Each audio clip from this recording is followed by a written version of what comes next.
Terry Crews went on Club Shay Shay, and he said something specifically that I want to address. He says something specifically that I want to address, but it speaks to more of what we was looking at with Taraji P. Henson and a lot of these people that was complaining. And I'm starting to get a lot of people that's complaining about the music business. On After Hours, I talked about Tiffany Red, and she was complaining about writers and they publishing and all of this stuff, right? Yeah. Shout out to Azriel. I've kicked it with her in real life. She really is 6'1" in real life. Beautiful soul. Beautiful soul. You gonna want to chop that tree down. You know what I'm saying? Terry Crews, this is what he said to Club Shay Shay. Again, make sure y'all hit a like for the algorithm, subscribe to the channel, and turn on your notifications. I don't know if you have any horror stories, but Terrence Howard said that he was only paid like $12,000 for doing Hustle and Flow. You have any horror stories in which you felt that you didn't get the proper compensation that you deserve? First of all, I understand what Terrence is saying, but I have never, ever, ever looked at whatever money I got as a horror story. Mm-hmm. If I did it, I loved it. Right. See, but this is the problem. There's a saying I have to say, you can't nod yes and mean no. If I nod yes, I looked at the terms and say, okay, you're going to pay me $4,000 for 2 days. Okay. If I said, okay, I can't come back later and be like, I don't. He said a whole mouthful. Let's go ahead and just end the show right now. Let's just go ahead and end the show right now. Because I'm so sick of it. I'm tired of it. I'm so sick of people running in the Victim Olympics and talking about what they should have got and all of this. Listen, you can't sit here and complain about the opportunity that you was given when you signed the terms of the agreement. You read it, you agreed to it, you were struggling, you needed $3,000, they gave you $4,000. You said, I'm signing up and I only got to do 2 days worth of work? Absolutely. He said, listen, I ain't never gonna complain about something that I agreed to. I'm never gonna complain about something that I agreed to. That's the fundamental issue right there. I'm so sick of people sitting here telling me about what somebody else owed them, yet they have no contract to say otherwise. The Tarajis, the Gabrielle Unions, all of these people. I'm tired of it. As though somebody put a gun to your head and said, you gotta do this. But see, this is the right type of attitude. This is the type of attitude that gets you rich. Because ain't nobody have to even give you an opportunity in the first place. You know, I got people that get in contact with me and they think that they Charleston White. And they not. Because it's only one Charleston White, right?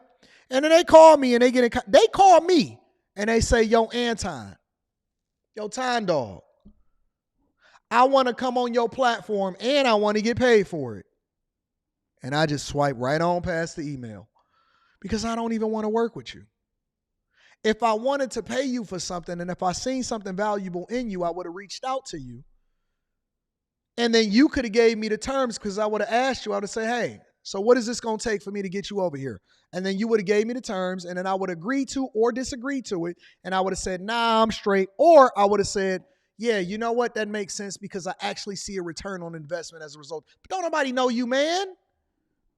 Don't nobody know you, man. You ain't Charleston. I can't guarantee that you're going to do numbers. I'm doing you a favor by giving you visibility. You should be trying to pay to get here. Don't you know it's certain platforms that reach out to me and I'll be like, listen, you ain't got to pay me nothing. To this day, people offer me money all the time. I turn it down and I say, hey, listen, if I'm going to do it, I'm going to do it for free because I see and I can figure out how it is that we both can benefit from this. Now, it's other people that may demand it and it's other people that don't. But here's the point that I'm making is that some of y'all probably need to be working for free to get some visibility. They doing you a favor for even letting you on a platform and talk. It's actually helping you. You're not there yet. You're not where they supposed to be yet. How many free things do you think that Charleston did before he started getting money and getting paid to do whatever it is that he do? I'm blessing you with a free trip. When certain platforms reached out to me, I said, don't even worry about it. I'll book my own plane ticket. I'll be there. I'm straight. We got this entitlement spirit for some reason because we see ourselves as being more valuable than we really are. It's weird to me. Only got $4,000 for that. That's what Hey, we man, did. that's what you presented. Right. So there it is. Ain't no, to me, I'm not going back on that. Right. And this keeps my heart always full of gratitude. Because once I start to complain about any of that, it starts to mess with my legacy. I didn't get nothing for training day. How about that? I didn't get a zero, but it changed my life forever. You didn't know who I was if it wasn't for a no-paying job. First of all, it named somebody to play football for money when they start. You don't get no money. Right. You play football for free. You play basketball for free. Then you get all the way to the pros and you get the millions. Ain't no other way, bruh. There's nothing else. Wait, there's no way to hop, skip, and jump this thing. You see what I'm saying? But that's the thing. People are trying to invent ways to get right to the money. But hey, man, first of all, nobody knew who I was, and I got my shot. I got paid maybe $4,000 on Friday after next, but that's why I came up to Cube and said, thank you. Thank you. Those.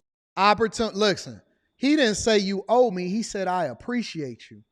He didn't say you owe me, Cube. He said, I appreciate you. He said, thank you for even thinking about me in the first place. Because you didn't even have to cast me. You ain't have to offer me nothing for me to wind up turning down or accepting. Was a start. That was the start. Now, Ooh, I make money now. But now he getting to a bag. He said, now the price of the brick then went up. Now he get money because he did the stuff that he was supposed to do to create the visibility when there was no demand.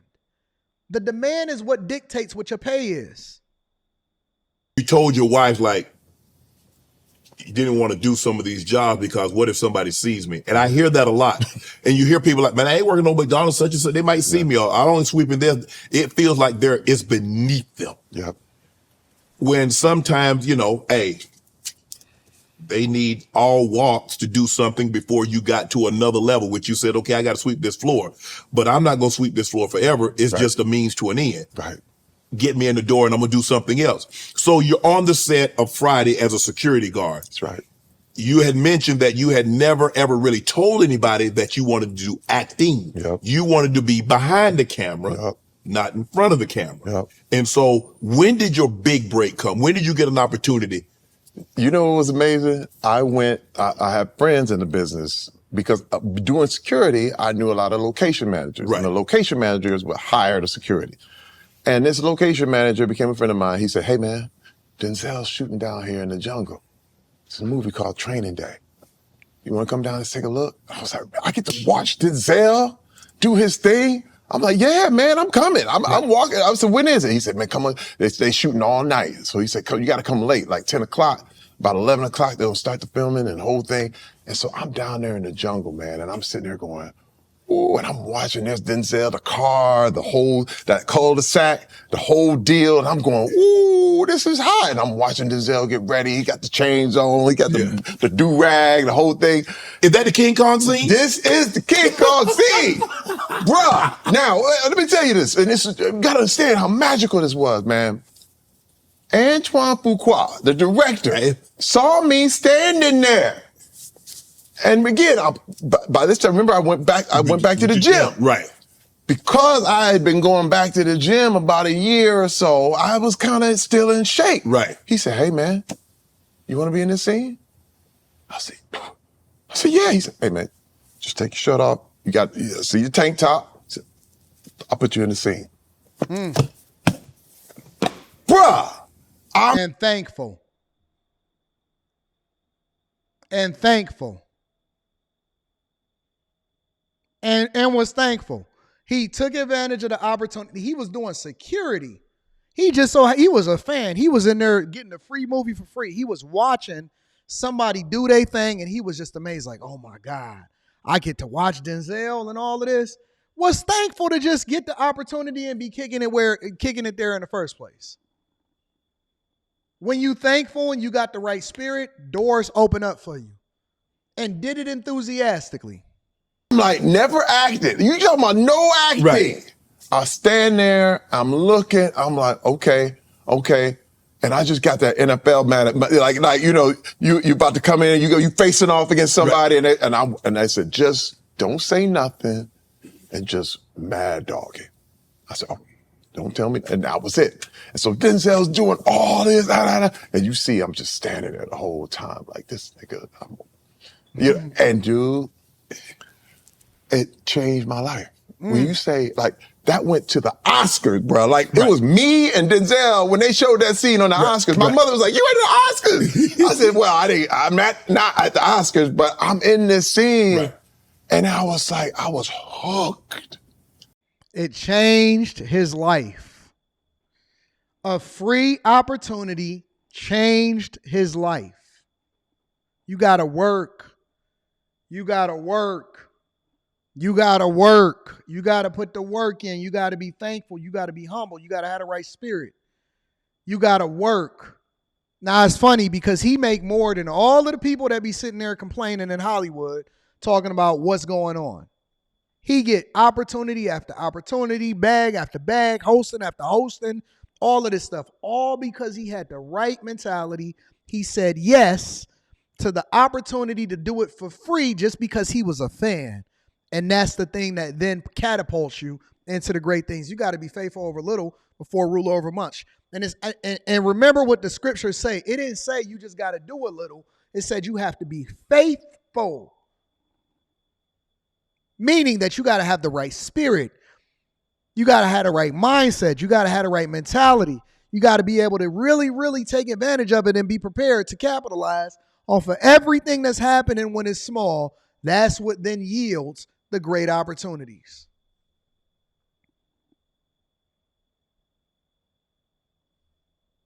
Like, when I say hook, because all I had to do was just, because remember, man, I'm on the NFL field and my mind is already going all right. I was like, this is what I always want to do. I said, man, now I'm in my element. Don't mess this up, right? Bruh, watching this, then I got a chance to look at his script. And his script was on the card. And he had written, the wages of sin is death on the top of his script. I was like, he's stunning. And I watched how he prepared. And I was like, that's that level I have to get to. That's what and all of a sudden, there it was, the acting thing. And what happened was, Cube remembered me. He was like, yo, man, you the security guard. Because everybody loved Training Day. When Training Day came out, he said, man, we doing another Friday. I got a call from the location manager. They said, hey, man, Cube's people want to see you. I went in. It was me, Cat Williams, sitting next to each other in a little bitty room. And he was like, man, come on in. We got this. Because Tiny Lister didn't want to do, my good friend. Yeah. God bless his soul. Yeah. Tiny Lister didn't want to do the third one. And they said, we got a new character, a guy named Damon and the whole thing. I was like, and see, you got to understand too, I had nothing to lose. Right. Like, when I say nothing to lose, I came in there like Craig and Day Day. Just the niggas I want to see, you know. And bro, I had nothing. I went back to Flint on them. I was like, oh, this is where I came. These are the cats I knew. Right. And I came in there, man, and Offset, Cube, everybody, they're like, ah, they're like, oh. And then Cat came in, and just the audition. And they said, you in. And Friday after next. Listen, I saw Cube probably about a month ago. And I walked up to him, man. I said, dude, thank you. Thank you. I said, you have no idea how many careers you started just by giving us that shot. Right. A lot of people never, ever really give props what props is due. Mm-hmm. You know, because they're like, well, I didn't get that much money. But dude, that was my start. Yep. Well, listen, I was in a little bitty cubicle. Man, I was just thankful. I was walking around. And listen, and what was so crazy is me and Cat was homeless at the time. Wow. So Cat was living in his trailer. And me and Cat said, hey, man, and I remember talking to Cat, I said, Cat, I said, we never get another opportunity. We got to make sure they remember us. I said, because we the two new cats in this whole thing. They know everybody else. Right. But I said, but it's me and you. And remember, man, I was not going to let what happened in my football career happen to my entertainment career. Man, I'm listening to you tell the story, T. Hold on. It's so many gems in this. It's so many gems in this. This is crazy. See, this is the type of interviews that I like because there's so many gems in it. He said, listen, I'm not going to let what happened in my NFL career happen in my entertainment career. I'm going to approach this completely different. And think about it like this. This is the last thing that I want to hit up on. He said, look, he told Cat, we the two new people in here. We got to make sure that they remember us. Don't y'all realize that in everything that you do is somebody that's looking to take your spot? I'll do you one better. It's not just people that's looking to take your spot. They looking to take your life. They want your spouse. They want your job. They want the opportunity, and they waiting and they hungry. It's some young dude, some young woman that is waiting for their shot and waiting for their opportunity, and they got the same mentality as Terry Crews just described when he said, listen, all of these people out here, they already know them. See, you walking in like a superstar already. You late. You think you the man. You think you done already won. You show up when you want to. You live stream when you want to. You get to it when you want to. You just let people get, hey, listen, I get there when I get there. You a superstar. You ain't even really did nothing yet. Man, don't you know it be people in my own city that's not even really there yet, but they be Hollywooding, and I be seeing them from a distance? Man, look, bro, not one person that has ever walked up to me, not one person that has ever walked up to me can sit here and say that they did not leave the conversation loving me or understanding that I'm actually the dude that they want to be rocking out with. Every single person that I meet in real life, every opportunity that I get, I'm there early. Every single situation, I'm going to capitalize off of it. I'm going to make it memorable. I don't know who watching. I don't know what next opportunity is going to come. I don't know what this is going to translate into. I don't know what you're going to wind up becoming as a result of then continuing to do your thing, and then you may blow up and then remember me. I don't know if this person is going to be the person that rock out with me the hardest, that have my back, that wind up working with me or for me, or I'm working for them. They may turn into some great executive. I don't know who you are or what you are, but I know one thing is for sure, and the two things is for certain. I don't underestimate you. I never not have the same mentality and this approach to what success is supposed to look like, because I understand that it could be passed on to somebody else. And I'm thankful. I'm blessed. I'm thankful. And I never, ever miss a live stream or an opportunity to tell the people that I absolutely, positively appreciate you, and I would be nothing without you.